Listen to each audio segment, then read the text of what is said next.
Hello everyone, it's Narelle here from Cricut Explore Macro and More Facebook group, and today I want to show you how to create a diffuser to be used with an embossing folder for creating partial embossing.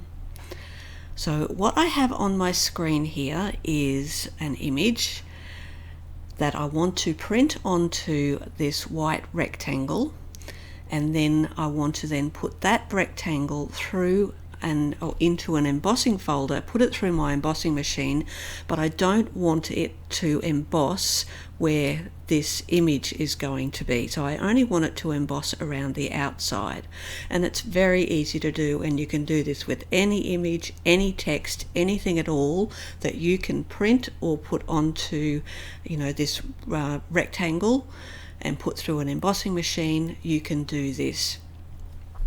So let's start from the beginning. So I've got here this purple piece, it indicates my card base, and the white piece here indicates the rectangle or the white piece of cardstock that I'm going to be printing on and then putting through my embossing machine. So here's the image that I want to use. So I've sized it to the size that I want. And what I'm going to do is select both of these, so that and the white square. I'm going to align that so that it's sitting right in the middle. Now you could do this if, say, you wanted to move this down into and have it print here on the corner and then only have this emboss. You could certainly do that, but I'm going to do this so that it's sitting in the middle. So let's just put that back there. So now I've got that and my white rectangle. Now what I would do at this point, if I was just printing this, I would go down here to flatten, and it would flatten that text onto this white rectangle. The image here would be printed, and then the white square would be cut. But before I do that, I just want to create a duplicate of it. So I'll go over to the top of the layers panel and select a duplicate, and I'm just going to move that over here, and this is the one I'm going to use to create the shape that I need to make my diffusing folder. So first I'll go here and we will flatten these two now, and then that's ready to be printed out. What we'll do at this point is we will hide this one because we don't need it, and we'll hide this because we don't need that at the moment either. So I have this piece here that I haven't flattened anything to. Before I do that, what I want to do is create an offset, because I want some space around this image that's also not going to be embossed. So I need to make a bit of a buffer around it.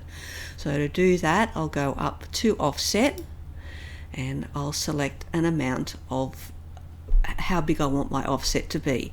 Now it always defaults to 0.25, and that's not too bad, but I might just make that just a little bit bigger, just to give me a bit more of a buffer around that image. So I'm going to have a look and see what that one looks like.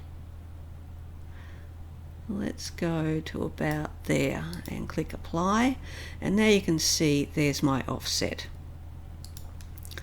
So now I don't need this piece here, so I'm going to move that out of the way, and I'm left with this. Now this should still be centered on that piece, but I'm going to make sure it is by selecting both of those and clicking center, and it was already centered. Now you can have a look in the layers panel here, and you can see that my offset is print then cut. I don't want that to be printed. When I send this, when I click make it, I want this to just say cut. So I'm going to change that to basic cut, and I think my rectangle has also been set to print then cut. So I'm going to change that back to basic, and it's going to change the color, but that doesn't matter. I can change that back to white if you want, but it really makes no difference, because all we're going to be doing is cutting this shape out of this shape. So how do we do that? We select both of those and we come down to slice, and that will then give me this piece here. So I don't need these two pieces anymore. So I can go ahead and I can delete them, or I can just hide them. So let's go and just hide those for now. And I don't need this, so I'll also hide that. So what I've got now is this piece here, and this is what I'm going to cut out. Now it needs to be cut from something that's got some measure of thickness. So a piece of cardstock isn't going to do it because it's not thick enough to make that make the embossing stand out. So what I'm going to do is I can either cut multiples of this shape and then glue them exactly one on top of the other. So if I say cut that from cardstock, I might want maybe 5 layers. So I'd cut this shape out 5 times, and you'll need to play with the settings that work best for you, because all embossing machines are different. Some have more pressure than others, so and will have different settings for the way that your plates go into the machine. So you'll need to, as I said, play with this and see what works best for you. Start with, say, maybe 3 or 4 layers, and if you then go and use this and you're not getting a good enough impression, then go ahead and cut some more layers and stick those on top of the existing ones until you get something that's giving you the impression that you want. Now what I'm going to cut mine out of is that bit of cardboard that sits in the back of a pack of cardstock.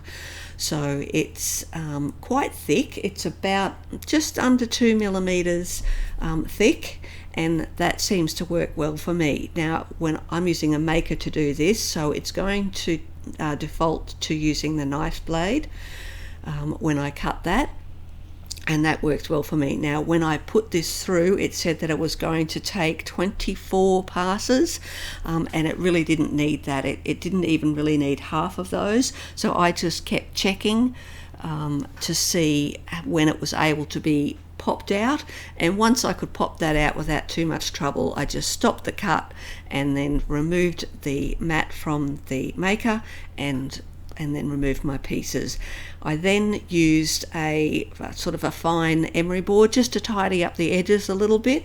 It's not necessary because it's not going to change the way that this embosses, but just for aesthetics purposes, I guess, I just cleaned that up a little bit, because this shape here, or this phrase, is possibly something that I might use over and over again.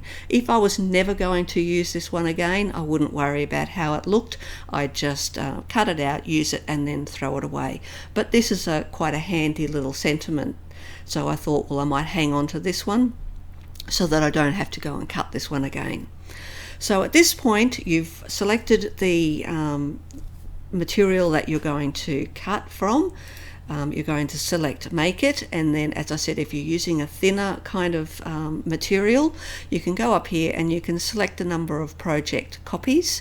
So I could go up here and I could say I want 4 of these, and because of the size, it's not going to fit 4 on the 12 by 12 mat. It's going to push that over onto 2 mats, and that's fine.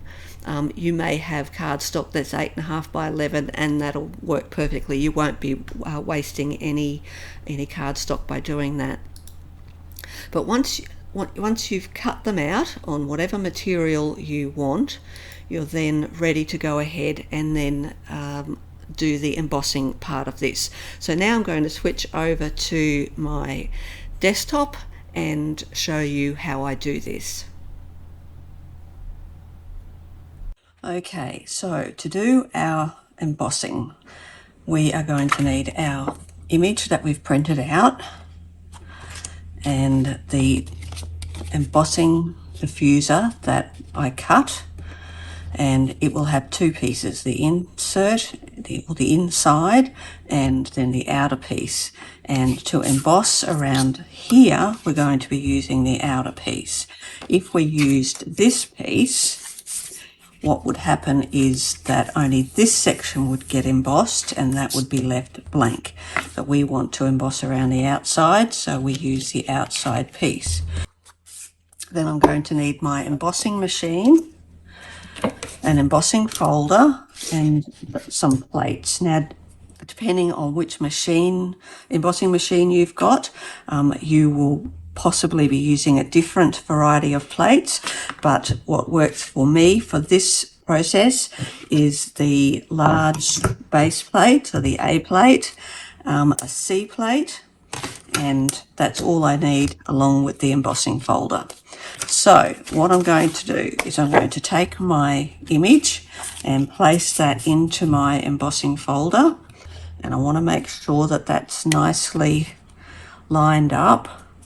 Now I will get, because the pattern doesn't go all the way to the edge on all four sides, I am going to get a little bit of a flat piece on some of the edges, but I can cut those off later if I don't like them. So I'm just going to place that in there, close up the embossing folder, and then I'm going to take my diffuser and place that over the top, making sure that it is centered. And then I'm going to put that onto my base plate, and then I'm going to take my C plate and put that over the top. Now I have to be careful that I don't move any of this around. I'm going to pop that in here and roll that through, and it goes through quite easily. I'm going to take that out and I'm just going to put it through again, because I get a better result when I do that 2 times.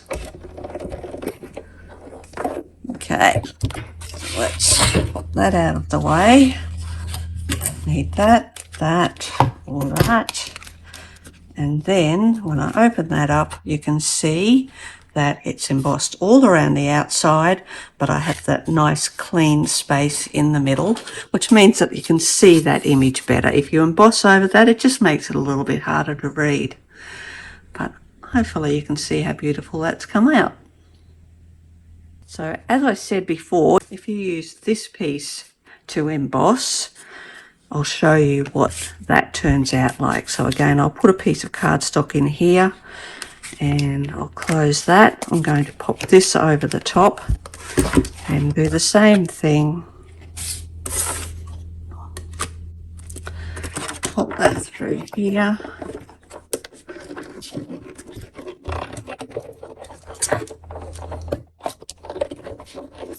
Do that a second time. And then here's what you'll get. So this time my embossing's in that space in the middle, and I've got the clean non-embossed section around the outside. So just remember, if you want to emboss around the outside of your image, you need to make sure you use the frame, not the piece that's been cut out. Okay. So I hope you enjoyed that. The possibilities really are endless. You can do any shape, any piece of text, any image, and make a diffuser just for that image. You can make basic shapes like ovals, circles, squares, and rectangles. Make them in different sizes for different size sentiments or images. So as I said, it really is endless what you can do with this method. So comment below if you found this useful, and let me know if you've made any of your own embossing diffusers. Thanks for watching, and I'll see you next time.